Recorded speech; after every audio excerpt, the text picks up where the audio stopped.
The UN is reporting 100,000 Syrian Kurds have fled their homes as aid agencies warn of an escalating humanitarian crisis.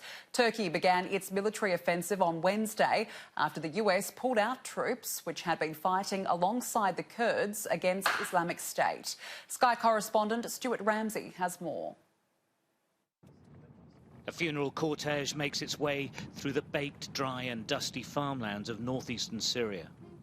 We're on the border with Turkey, well within range of their guns. It's a convoy of civilians and Kurdish militia fighters, the YPG. Tradition dictates the fallen should be laid to rest in the village of their birth, if it's possible.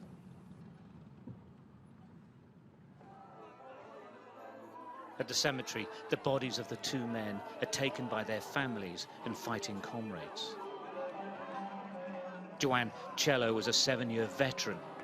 He fought Islamic State alongside the United States Special Forces. But he died in the border town of Derbasir, killed by the NATO ally, Turkey.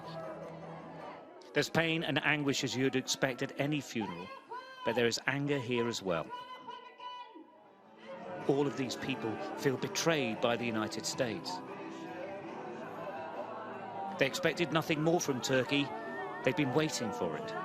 But being abandoned by the USA is to them the last straw. We soon realise we weren't welcome. It's never happened to me here before. This is a YPG funeral. Usually we're able to talk to them quite openly, but they're really angry with Americans, so much so that we're being accused of that and being asked to leave.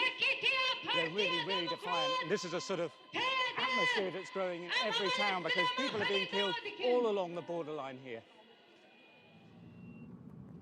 Suddenly, border towns, big towns, are emptying of people.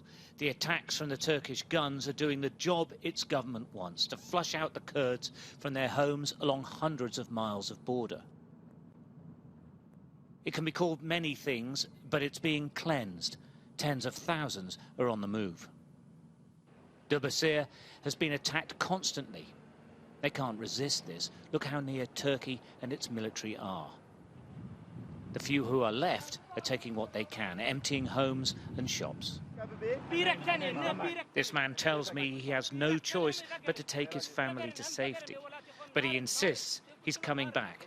And is that the same with all the men? Is that they're looking after the families and will all come back to fight, yeah? Yes, he said that, yes. And how are you? How is his wife feeling? Is she okay? Are you worried, scared? She says she's scared. The men may be returning. It's impossible to know if their families ever will. But nobody here will forget this moment.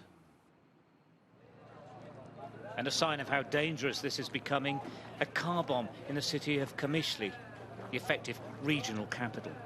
There have been missile attacks from Turkey, but this is now being claimed by Islamic State. There are thousands of them here, many in prisons right on the border.